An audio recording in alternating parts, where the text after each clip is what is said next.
Vi la segunda tentación de Adán y Eva. El diablo toma la forma de un ángel la luz.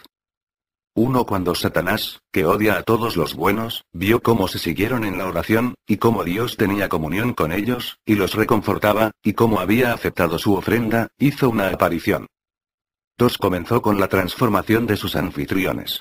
De sus manos salía destellante fuego, y se encontraban en una gran luz.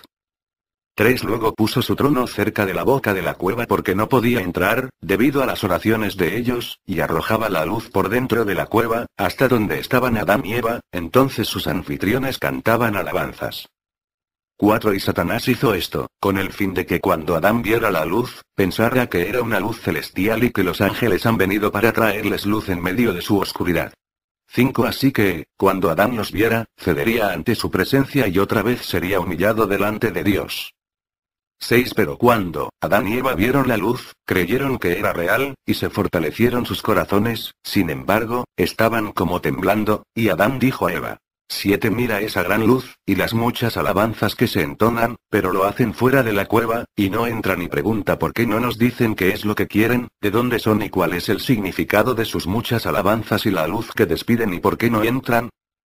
8. Si fueran de Dios, entrarían en la cueva con nosotros, y nos dirían el motivo por el que fueron enviados. 9. Entonces Adán se puso de pie y oró a Dios con un corazón ardiente, y dijo, 10. Oh Señor.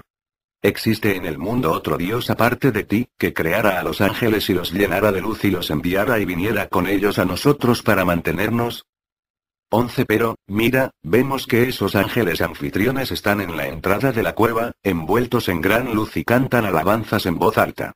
Si son de algún otro Dios, dímelo y si tú los has enviado, háblame y dime por qué los has enviado. 12. No bien había terminado de hablar, cuando un ángel del Señor se le aparece en la cueva y le dice a Adán. No tengas miedo, se trata de Satanás y sus anfitriones que desean engañarlos otra vez. La primera vez se ocultó en la serpiente y ahora se disfraza de ángel de luz, de tal manera que si ustedes lo adoraban, él los haría sus esclavos delante del mismo Dios. 13. Entonces el ángel fue hasta la puerta de la cueva y se apoderó de Satanás y lo despojó de la pretensión que había asumido y lo llevó delante de Adán con la apariencia real que tenía, una apariencia horrible, que Adán y Eva tuvieron miedo al verlo. 14. Y el ángel le dice a Adán: esta horrible forma es la que tiene desde el momento que Dios lo echó del cielo, no podía haberse presentado a ustedes con ella, así que tomó la apariencia de ángel de luz. 15. Entonces el ángel llevó fuera a Satanás y sus anfitriones, lejos de Adán y Eva, y les dijo: no tengan temor, pues el Dios que los creó, los fortalecerá. 16. Y el ángel se fue. 17. Sin embargo, Adán y Eva se mantuvieron de pie en la cueva. Pues no se sentían consolados y tenían mucho que pensar. 18. Oraron hasta la mañana, y luego salieron en busca del jardín. Ya que sus corazones fueron hacia él, pues no encontraban consuelo por haberlo perdido.